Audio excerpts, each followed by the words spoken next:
Hallelujah. मैं आपको बताना चाहता हूँ प्रियो, उस समय मेमने का लहू बड़ा कीमती था और वो मेमने का लहू लगाया गया। रात के समय जैसे महामारी आई, एक घर में जो है चिल्लाहट हो रही है, उस घर पे लहू लगा नहीं था। वो महामारी जो है वो जहरीली हवा उस घर में घुस गई। वो हवा कौन थी पता आपको? वो परमेश्वर था। वो मौत का फरिश्ता था। ध्यान रखें, वो मौत का फरिश्ता, मौत का स्वर्गदूत जो है टहल रहा था, वहाँ निकल रहा था। हालेलुया।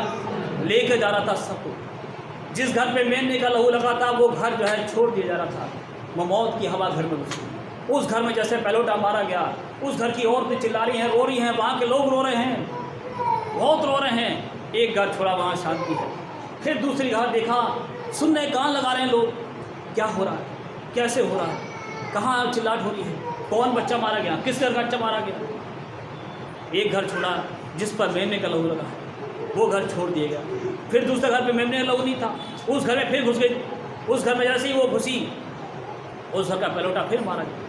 क्या पहलोटा मनुष्य का हो या फिर जानवर का हो, हर घर का पहलोटा मारा गया था, चाहे वो जानवर का हो चाहे फिर मनुष्य का हो। और जैसे फिरौन के महल में हवा घुसी, वो जहरीली मौत की हवा घुसी जो परमेश्वर की ओर से भेजी गई थी। उसका एक ही बेटा था। कौन सा बेटा था? एक ही बेटा था। वो बेटा उसका मारा गया। उसकी पत्नी कहती है, तुमसे कहा गया था, आपसे कहा गया था कि परमेश्वर के लोगों को छोड़ दो, तुमसे कहा गया था इस्राएल लोगों को जाने दो, लेकिन तुमने मेरी बात नहीं मानी। मेरा बेटा मर गया, इस बेटे का जीवन दान मुझे चाहिए। जाओ उस खुदा के पास लेके जाओ, जाओ मूसा के परमेश्वर के पास लेके जाओ, उससे कहो, मूसा से बुलाओ, मूसा को बुलाओ, उसको कहो कि मेरा बेटा जिंदा कर दे। नहीं माना वो नहीं माना। उसने कहा, मैं अपने बेटे को अपने हाथ में उठाकर नील देवता के पास ले जाऊंगा, जो नदियों का देवता था। और उसने जाकर उस नील देवता के हाथों पर रख दिया और कहने लगा, तुम देवता हो, तुम जीवन देने वाले हो, तुम जो है तुम रक्षा करने वाले हो, तुम जो है जान डाल सकते हो, मेरे बेटे में जान डाल दो। लेकिन ऐसा नहीं हुआ। उसका बेटा सुबह से शाम तक, शाम से रात तक पड़ा रहा उसके हाथों में, बड़ी प्रार्थनाएं करता रहा, लेकिन बेटा जिंदा नहीं हुआ। तब उसने मूसा को बुलाया और मूसा से कहा, जाओ, तुम जाओ यहाँ से और अपने लोगों को लेकर जाओ। उसने कहा, जाओ, निकल जाओ, अपने लोगों को लेकर मिस्र देश खाली कर दो। क्योंकि जब उसके बेटे का आई तभी वो माना। हालेलुया। पहले नहीं माना। ये मान गया, पहले नहीं। हालेलुया। तब भी नहीं माना। वो जब मिस्र देश से निकले, और लिखा है बाइबल में कि वो खाली हाथ नहीं गए। परमेश्वर की आज्ञा देखी क्या, खाली हाथ नहीं गए। हालेलुया। मिस्र के राजा ने बहुत सा धन देकर उनको विदा कर दिया, बहुत सा सोना चांदी देकर उन्हें निकाला, क्योंकि लिखा था बाइबल में, परमेश्वर ने भविष्यवाणी की थी, जब तुम मिस्र गुलाम में जाओगे, तुम्हारे लोग 400 साल गुलाम में जाएंगे, और जब गुलामी से छूटेंगे तो वो खाली हाथ नहीं आएंगे, वो बहुत सा धन लेकर आएंगे। ऐसी वहाँ से मिस्र देश से बहुत सा सोना चांदी लेकर आए, बहुत सोना चांदी लेकर आए, और खाली हाथ कभी नहीं निकले वहाँ से। जब वो रेगिस्तान के जंग में जा रहे थे, तब फिर फिरौन का मन कठोर हो गया। फिर फिरौन का मन कठोर हो गया। बच्चा मरने के बाद भी तब भी शांत नहीं बैठा वो, और जो है उनके पीछे घोड़े सवार लेकर, रथों को लेकर, सैनिक को लेकर उनके पीछे दौड़ गया, परमेश्वर के लोगों को सताने के लिए, परमेश्वर के लोगों को लाने के लिए, कि वापसी मैंने गुलाम में रखूँगा, वापसी में फिर अपने गुलाम बनाऊँगा।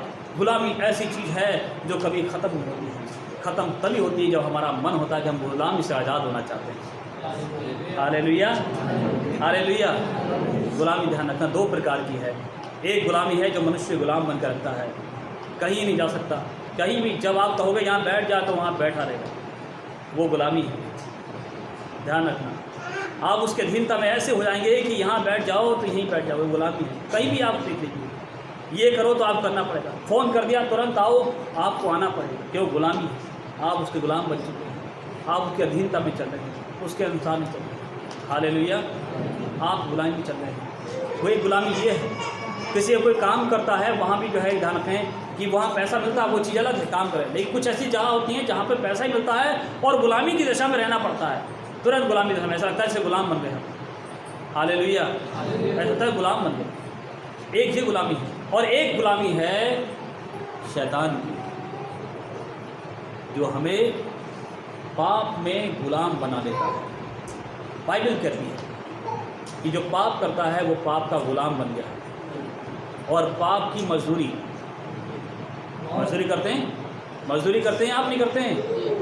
क्या मिलता है मजदूरी करते हैं तो? पैसा। काम करते हैं आप, पैसा मिलता है। क्या मिलता है? पैसा मिलता है। काम करने से क्या मिलता है? पैसा। और काम करना अच्छी बात है, बुरा काम मत करो, अच्छा काम करो। ध्यान रखें, आप कोई भी गलत काम मत करो। काम में कोई बुराई नहीं है। कोई झाड़ लगाता है, कोई नाली साफ कर रहा है, कोई जो है अपने खेतों में काम कर रहा है, कोई फैक्ट्री में काम कर रहा है, काम में कोई बुराई नहीं है। काम करो, लेकिन बुरे काम से बचो। बुरा काम है परमेश्वर के राज्य में से अलग कर। आप ना तो मनुष्य के बन करेंगे, आप ना परमेश्वर के बन करेंगे। जैसे कहते हैं आसमान से टपका और खजूर में लटक, ना वो ज़मीन का है और ना वो आसमान का, कहीं का नहीं रहता इंसान, कहीं का। वो अगर मौत ही मांगता है तो मौत भी नहीं आती। फिर ऐसा गुलामी ऐसी चीज़ है, सोचता है कि मैं इस गुलामी से निकल जाऊं, तो वो गुलामी जो है निकलने नहीं देती है। तो शैतानी गुलामी ऐसी है, जो पाप करता लिखा है वो पाप का गुलाम हो जाता है। और पाप की मजदूरी क्या है? मृत्यु है। क्या है पाप की मजदूरी? मृत्यु है। हालेलुया। ध्यान रखिए। इसलिए फिरौन भी जो है चाहता था कि सब मेरे गुलाम बन करे। मैंने गुलामी बताई, दास बन। वो उसका बच्चा खत्म होने के बाद भी तभी उनके पीछे निकल गया, रथ और सवारों को लेकर, सैनिकों को लेकर, और सारे मिस्र देश से वो निकल चुके थे। और एक ऐसी जगह पहुँचे जहाँ पर सामने लाल समुद्र था और पीछे जो है फिरौन की सेना थी। परमेश्वर को फिर जो है एक अद्भुत काम करना था, क्योंकि जब वो 10 विपत्ति पर भी उसका बेटा मारा गया, सब कुछ जो है ख़त्म हो गया, उसका बेटा मारा गया और वो गुलामी से परमेश्वर ने अपने लोगों को छुड़ा लिया। लेकिन तब भी परमेश्वर उस पर तरस खाया, उसको मारा नहीं, उसको मारा नहीं। ध्यान रखना, उसको मारा नहीं, छोड़ दिया उसको। क्या करा? उसको छोड़ दिया, लेकिन माना नहीं। वो फिर जो है उनके पीछे चलने लगा कि इनको पकड़ के लाऊंगा और गुलाम बनाऊंगा।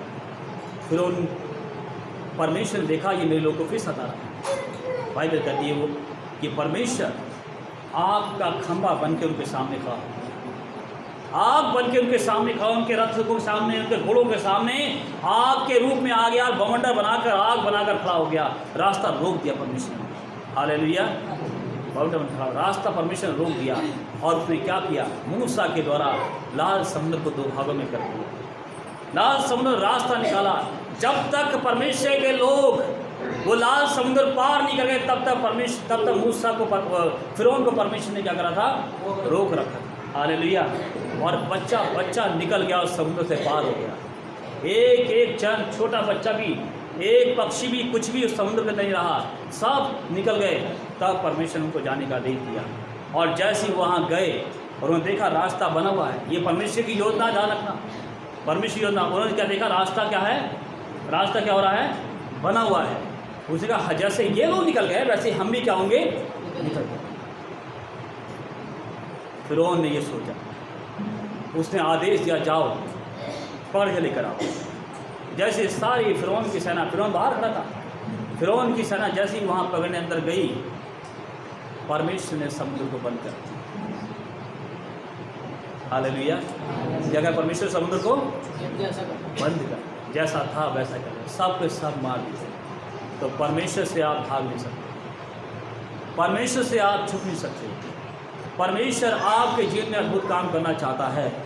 मैं इसलिए आपको संदेश सुना रहा हूँ, यह आज का संदेश, आज की वर्षिप में, कि हमें परमेश्वर के अनुसार चलने की ज़रूरत है, परमेश्वर के अनुसार जीवन पाने की ज़रूरत है, परमेश्वर के अनुसार उसकी आज्ञाओं को मानने की ज़रूरत है। आप परमेश्वर कहना मानेंगे, वचन पे चलेंगे, वचन के अनुसार जीवन जिएंगे, परमेश्वर आपको आशीषित कर देगा। मैंने आपको ये सच्चाई बताई है बाइबल से, जो हुआ है, वो घटनाएं बताई जो हुई हैं और सच्ची घटना हुई हैं। इसलिए आपको बताया गया उदाहरण रूप से कि हमें परमेश्वर के अनुसार चलना है। आदम ने परमेश्वर की बात नहीं मानी, हवा ने परमेश्वर की बात नहीं मानी, इसलिए वो अदन की वाटिका से निकाल दिए गए। अगर वो बात मान लेते हैं तो आज भी अदन की वाटिका में रहते। हालेलुया। इसलिए अदन की वाटिका से निकाल दिए गए और उन्हें पापी गुनहगार कर दिया गया कि ये गुनाह कर दिया उन्होंने। हालेलुया। लेकिन बाइबल कहती है कि एक मनुष्य के द्वारा पाप आया, प्रथम मनुष्य के द्वारा क्या आया? पाप आया, और दूसरे मनुष्य के द्वारा क्या आ गया? जीवन। Hallelujah, hallelujah. इसलिए प्रभु के अनुसार चले और अच्छा जीवन जिए। हालेलुया। वो प्रभु आपसे प्यार करता है। हमेशा उसके साथ रहिए, खुश रहिए और परमेश्वर के राज्य में शामिल हो जाइए। आमीन।